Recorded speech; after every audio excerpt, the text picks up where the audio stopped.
Bismillahirrahmanirrahim. Assalamualaikum warahmatullahi wabarakatuh. Bersyukur kepada Allah dengan mengucapkan Alhamdulillahirabbil alamin. Salawat kepada Nabi Muhammad. Allahumma salli ala sayyidina Muhammad wa ala ali sayyidina Muhammad.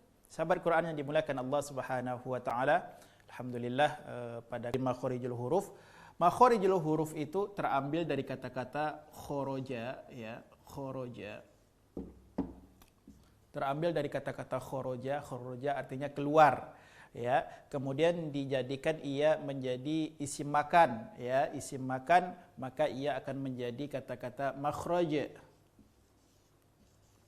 Makhraj. Kemudian dibuat ia menjadi jamak, ya. Jamak dari kata makhraj adalah makharij. Makharij. Ini. Maka makharijul huruf. Makharijul huruf. Maka ini khoroja keluar, tempat keluar, ini tempat-tempat keluar. Jamak bentuk banyak dari makhraj atau artinya adalah tempat-tempat keluar. Apa itu? Yaitu huruf-huruf al-huruf, yakni huruf hijaiyah, ya. Yaitu tempat-tempat keluar huruf hijaiyah. Ini yang akan insyaallah kita bahas, ya. Pada sesi ini insyaallah. Kemudian apa sih pentingnya kenapa kita harus mengetahui makharijul huruf? Apa pentingnya kita mengetahui makharijul huruf, tempat-tempat keluar huruf? Karena ketika kita membunyikan huruf-huruf hijaiyah, ketika salah tempat keluar huruf, ya, salah tempat keluar huruf, maka ia akan merusak bangunan kalimat itu sendiri, ya. Dan ketika rusak bangunan kalimat, maka ia akan merusak makna ayat. Dan ketika rusak makna ayat, maka tak sesuai lagi dengan yang dikehendaki Allah Subhanahu wa taala. Kita ambil satu contoh, ya. Kenapa kita harus mempelajari makharijul huruf? Apa pentingnya makharijul huruf? Contoh sering kita lihat, ya, apalagi ayat, ya, ayat yang sekarang ini populer di bulan Ramadan ini, yaitu Al-Baqarah 185 yang berbicara tentang Allah menurunkan Al-Quran di bulan Ramadan. Akhir ayatnya berbunyi la'allakum tashkurun.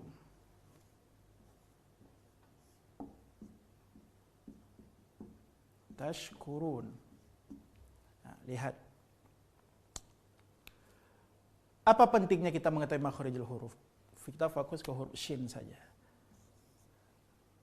Makhraj dari huruf shin ini, makhraj dari huruf shin ini adalah wastul lisan. Wastul lisan, tengah-tengah lidah nempel ke tengah-tengah langit-langit atas. Ini. Ketika kita tidak memberikan pada makhrajnya, ya, tidak keluar pada makhraj tengah-tengah lidah, maka sebahagian dari kita membacanya menjadi taskurun. Lihat. Ketika tertukar huruf shin menjadi huruf sin, ini adalah disebabkan apa? Karena tidak faham tempat keluar huruf. Kalau shin tempat keluar hurufnya adalah tengah lidah, sedangkan huruf sin tempat keluar hurufnya adalah ujung lidah. Maka ketika orang salah menyebutkan tashkurun menjadi taskurun, mereka itu karena enggak faham tempat keluar huruf itu. Maka ketika rusak atau salah tempat keluar huruf, lihat rusak bangunan yang seharusnya terambil dari kata-kata syakaro, berubah menjadi sakaro.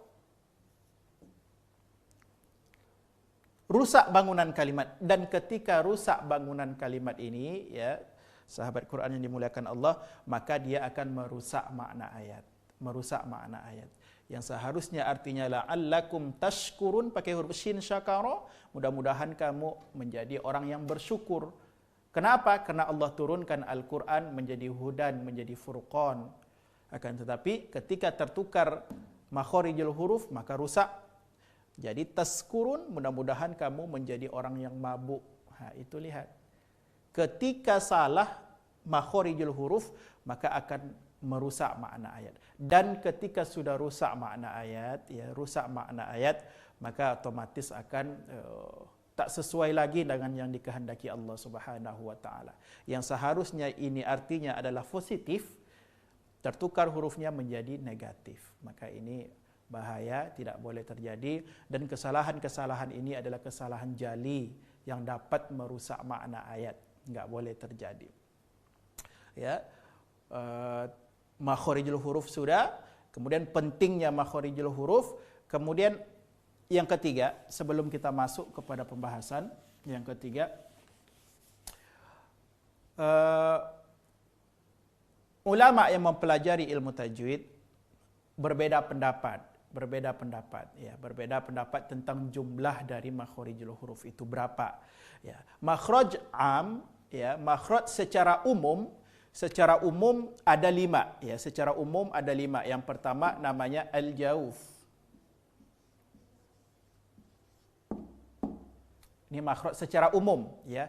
Makhraj secara umum belum dirincikan ada 5. Yang pertama namanya al-jauf, yang kedua namanya adalah al-halaqa. Al-halaqa. Kemudian yang ketiga namanya adalah al-lisan. Al-lisan. Kemudian yang keempat namanya asy-syafatain.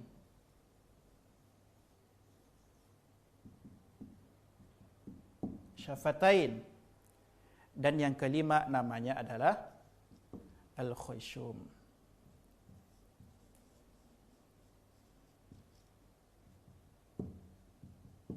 Al-khayshum. Ini adalah 5 makhorijul huruf secara umum.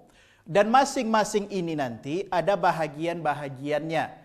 Ya, maka secara keseluruhan makhraj khos namanya, makhraj khos dari yang 5 umum ini berjumlah nanti 17. Maka ini adalah makhraj secara am, secara umum, ya, makhraj secara umum. Kemudian jumlah makhraj khos nanti yaitu rincian dari yang 5 ini berjumlah 17. Berjumlah 17. Maka dan tidak semua ulama-ulama qurra sepakat bahwasanya jumlah dari makhorijul huruf ini 17, ya. Ada yang mengatakan 16, ada juga yang mengatakan 14. Seperti itu, ya. Nanti akan kita nampak satu persatu ketika kita telah masuk kepada membahas satu persatu dari makhorijul huruf ini, ya. Makhrajnya sudah. Kemudian pentingnya kita mempelajari makhorijul huruf juga sudah.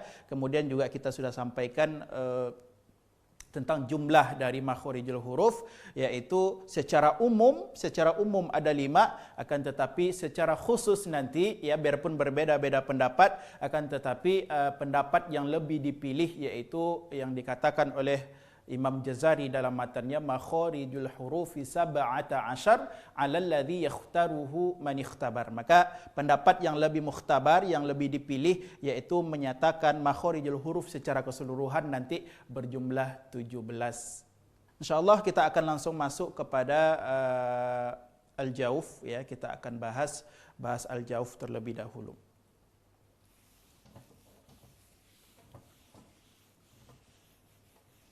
Sahabat Quran yang dimuliakan Allah Subhanahu wa taala, kita bahas satu persatu dari 5 makhraj secara am atau umum tadi. Ada 5. Insyaallah pada bab makhorijul huruf ini akan kita jelaskan satu persatu dari yang 5 tadi. Baik, yang pertama makhorijul huruf itu namanya al-jauf. Apa al-jauf itu? Al-jauf itu adalah rongga mulut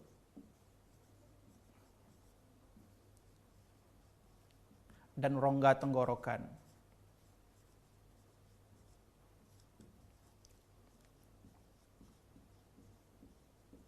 Ini arti al-jauf, ya. Al-jauf adalah rongga mulut dan rongga tenggorokan. Apa maksudnya? Yaitu huruf-huruf yang keluar hanya dari rongga mulut dan rongga tenggorokan. Maka perlu saya sampaikan di awal, ya, maka setiap satu dari huruf hijaiyah, maka dia hanya memiliki satu tempat keluar huruf, ya. Satu huruf hijaiyah hanya memiliki satu tempat keluar huruf. Kalau dia tidak al-jauf, berarti dia al-halaq. Kalau tidak al-halaq, al-lisan. Kalau tidak lisan, berarti syafatain. Kalau tidak syafatain, dia khayshum. Maka tidak ada nanti huruf yang ketika contohnya keluar dari tenggorokan, dia juga akan keluar dari khayshum. Tidak ada. Ya, ada huruf nanti yang keluar dari lisan, tapi keluar juga dari syafatain. Tidak ada.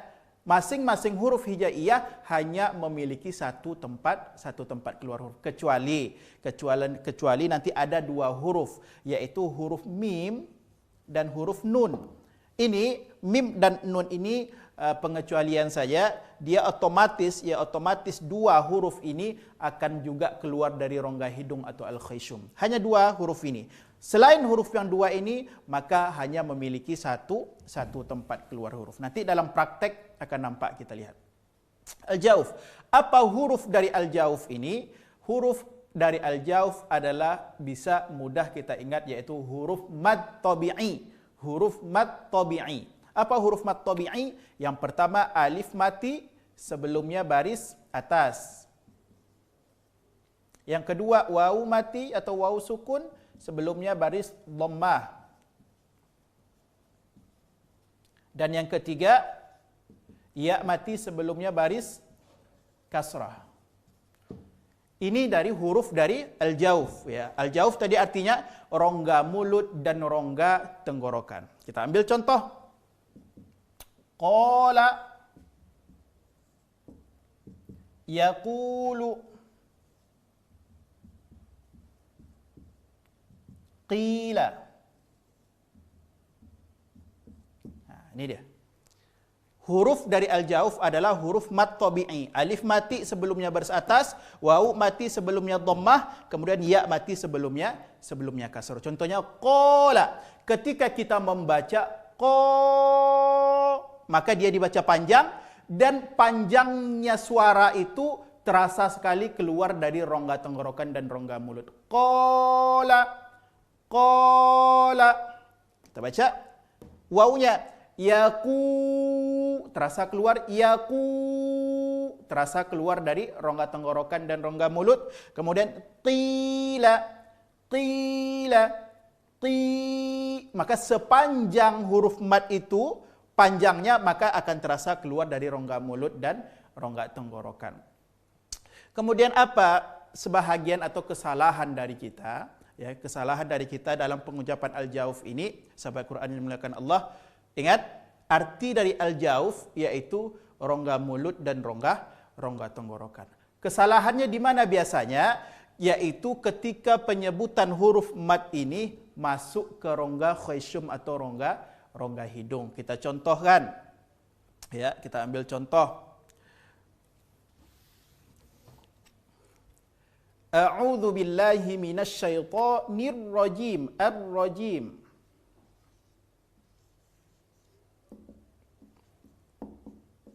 Oke, lihat. Ya, kita melihat. Ini ada ya mati, sebelumnya baris bawah. Maka tempat keluarnya murni dari rongga tenggorokan dan rongga mulut. Kesalahannya apa? Biasanya masuk ke rongga hidung. Ya, maka orang yang mendengung-dengungkan atau mensengau-sengaukan suara ketika ngaji itu hati-hati karena merusak makharijul huruf, ya, merusak makharijul huruf. Contohnya a'udzu billahi minasy syaithanir rajim. Dia enggak boleh masuk ke hidung. Enggak boleh masuk ke hidung. Ar-rajim. Karena murni keluar dari ya ini, jim juga enggak masuk ke hidung, ya juga enggak masuk ke hidung karena huruf mad, karena keluar dari al-jauf, ya. Ar-rajim, kesalahannya biasanya ar-rajim. Nah, itu akan merusak. Karena tadi di awal kita sampaikan satu huruf hanya memiliki satu tempat keluar huruf. Maka kalau sudah keluar dari al-jauf, jangan sampai keluar lagi dari al-khayshum. Karena nanti ada pula huruf yang keluar dari al-khayshum. Nah, itu hati-hati. Ya, jangan sampai kita salah seperti ini. Contohnya, alhamdulillahi rabbil alamin. Nah, di sini lihat. Dicontoh kata-kata al-alamin. Okey, alamin. Okey. Tetap ya, lihat ini lebih dalam prakteknya lebih sulit. Kenapa? Karena mim itu otomatis masuk ke hidung. Otomatis masuk ke hidung. Kesalahannya apa biasanya? Sampai ke iya-nya juga masuk ke hidung. Contohnya alhamdulillahirabbil alamin. Termasuk iya-nya masuk ke hidung. Maka salah. Karena iya mati sebelumnya baris bawah, makhrajnya adalah al-jauf. Al-jauf, enggak boleh masuk ke hidung. Mimnya masuk ke hidung, iya-nya enggak boleh masuk ke hidung. Maka alhamdulillahirabbil alamin, mi masuk ke hidung, setelahnya kembalikan lagi ke makhraj al-jauf. Al-alamin. Mi-nya masuk ke hidung, akan tapi ya-nya enggak boleh. Kalau dibaca al-alamin sampai habis, maka rusaklah makhraj dari al-jauf. Itu ya, itu perlu kita perhatikan. Banyak lagi. Ar-Rahmanir Rahim, Ar-Rahim. Contoh lagi. Ya, Ar-Rahim. Ha. Ada ya mati sebelumnya baris kasrah. Ya mati sebelumnya baris bawah. Ingat, murnikan keluarnya dari tenggorokan dan rongga mulut. Ar-Rahim. Kesalahannya biasanya masuk ke hidung. Maka salah kalau kita ngaji membaca Al-Quran dengan mensengau-sengaukan suara. Bismillahirrahmanirrahim. Rusak makharijul huruf. Karena murni dari al-jauf, rongga mulut dan rongga tenggorokan. Begitu juga kalau contohnya yu'minun, yu'minun. Waw mati sebelumnya baris dhammah. Juga ya alladzina. Ya alladzina. Ini tadi. Alladzina. Ya al-mustaqim. Ya, mustaqim, qafnya baris bawah. Ya, jangan mustaqim, maka rusak makharijul huruf. Nah, itu. Jadi untuk al-jauf mudah kita mengingatnya, mudah yaitu ingat saja huruf mad tabi'i. Ada 3, alif mati sebelumnya baris atas, waw mati sebelumnya dhammah, kemudian ya mati sebelumnya kasroh. Dalam prakteknya, dalam pengucapannya, ini hati-hati. Jangan sampai kita salah dalam pengucapannya. Biasanya kesalahan sebahagian dari kita, penyebutan waw mati sebelumnya dhammah, ya mati sebelumnya kasroh, dan alif mati sebelumnya fathah itu biasanya masuk ke rongga hidung. Ya, enggak boleh karena akan merusak makharijul huruf. Baik. Selesai kita untuk al-jauf ya, untuk al-jauf kita selesai, maka kita akan masuk kepada makhraj am yang kedua, makhraj am yang kedua ya.